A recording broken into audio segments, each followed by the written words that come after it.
Hello and welcome to Jump In Let's Play, and this episode we're taking a look at Hiroba from Funny Fox Games. This is a game where Sudoku meets area control. So let's head downstairs, take a look at how the game is set up and played, and we'll join you in just a moment for our final thoughts. See you in a bit. So here we are set up and ready to go for Hiroba. We are set up for 4 players as the main game. So we'll go through how the setup is done, give a bit of explanation, then run through a few turns of the gameplay itself. So first off, we have got this area here. We've got a 3x3 set of tiles for 9 tiles in total, each one with a koi token placed on the open water space on it.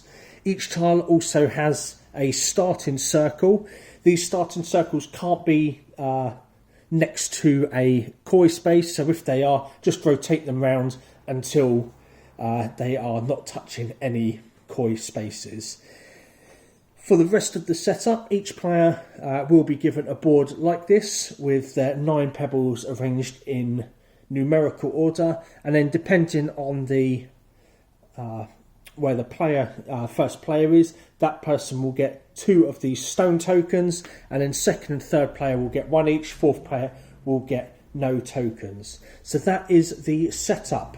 So we'll just explain some of the pieces here. So each tile, fairly straightforward here. They will be divided into 2 areas, and these will be a combination of spaces equaling 8. So you can see here we've got a 2 here, and we've got a 6 here, we've got a 4 and a 4 here, 4 and a 4 here, and we've got a 5 and a 3 here, for example. So there's a whole different combination of them in various ways. The koi tokens, these will be awarded at the end of the game for the player who has the lowest cumulative total of pebbles around it. So if a player had a 1 and a 2 here, and another player had a 4 here, this player would be able to take that token. This will be used in the endgame scoring, and we'll get to that when we get to the endgame scoring itself. So the gameplay is really straightforward. You are placing a pebble on your turn, and then if you have a stone, you have the option to then place that stone as well. So we'll start with red, as they are the first player, and they will choose where they would like to place their first stone. So we're going to take the 4 for the moment, and then we place it on any one of these starting circles. So we're going to go right here, smack bang in the middle. Now our next player will place their pebble, and they will choose where they would like to do so. But when they do place their pebbles, they will need to abide by a few different placing rules. So they can't place it in the same row as another number. So for example, they couldn't place their 4 here, but they could place their 4 here if they chose. So we will do that. And then we'll come to this player here. They're going to take that 5. They're going to start themselves over here. And then we go to the last player. They're going to take a 7, and they're going to place that 7 over here like so. So everyone has claimed a starting space. Moving on from here then, it will be very, very similar. So you will be placing a pebble in a row that doesn't contradict another pebble. So as I said, I couldn't put a 4 here because there's already a 4 in this row. There's already a 4 in this row. So that stops you placing it in those rows. However, you can only place a pebble in a line, row or column that you have already placed one of yours in. So for example, we've placed that 4 there, so I could take this 2 and place it here. So then on my next turn, it's going to open up this row for me and allow me to place pebbles on that row, this column, or this row here. So we go to the next player, and they're going to take a 7. So again, they've got to place it in this column or this row. So they're going to go to this row here, and they're going to place it like so. So they're not in the same column as this, so that is okay for them to place it there. The other option that you can do, and it is only an optional action, is to place a stone. So at the end of your turn, if you decided to, you could take a stone and place that onto any empty square to block it and prevent anyone else from using it. And there are no restrictions on the placement of this stone. So for example, they might decide to actually go in there. One, it's going to stop anyone else from claiming that, and two, it's going to reduce the area that someone can claim. So what they're going to do is do exactly that to the black pebbles. So the 7, they've only got one more space now that they could claim, so someone else could jump in there and take that from them. It also stops them from adding any low numbers to claim this koi here. So that is white's turn over. Then we move to blue.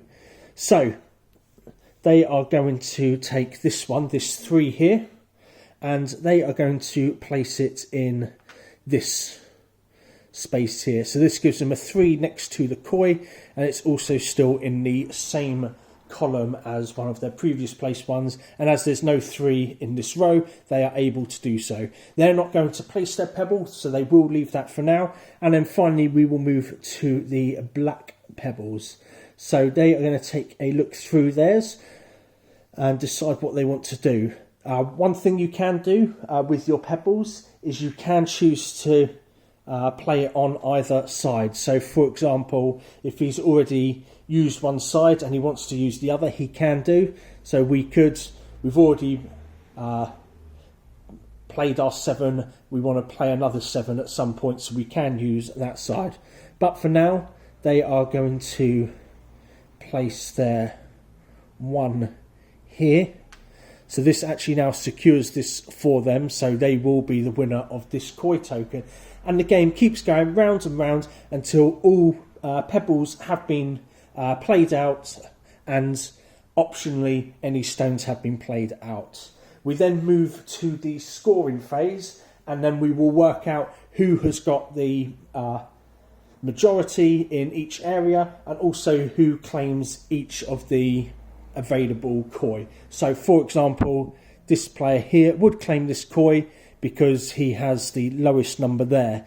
When he goes to score points, he can turn this over and add it to any other area that he may have. So for example, if he was here and he had claimed this area from us at some point, then he could turn this over. It's got a ×2, he could place that there, and that will give him, instead of 4 points, he will get 8 points in total.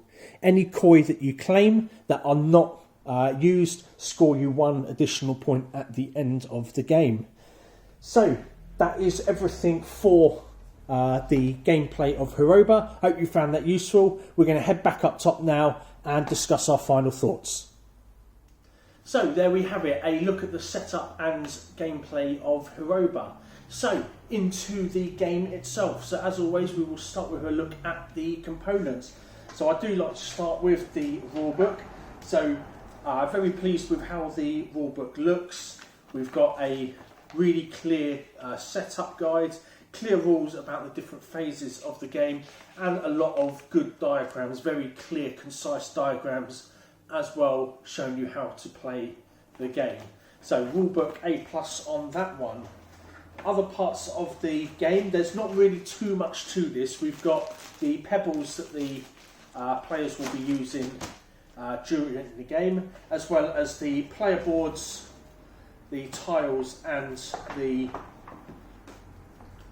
larger tiles themselves. These are all good quality stock, very durable, so I am pleased with that. The tiles themselves, these ones, are very clear. It clearly delineates between the different areas on each tile, so there's going to be no confusion about what the areas are, as well as the space for the koi as well. The marking for the starting square or the starting circle on each tile is very clear as well, so it makes it a lot easier to just get into the game without having to wonder exactly what everything is going into it. The koi and these stone tokens, again, a bit like the tiles, they are of good quality. They're sort of the standard that we've come to expect. And finally, we've got the pebbles that the players will be using, very, very clearly marked out, so there's going to be no confusion about what numbers you will be using. They are double-sided, just so you can keep track of what are being used by all the players. And we've got our 4 sets there. So into the gameplay itself. So I've never really played Sudoku before, and I don't play a lot of area control games. However, I really enjoyed sort of the puzzle element of this game. I've come to love a lot of games like Calico very recently, which has a very kind of puzzle aspect to it, and this one does too.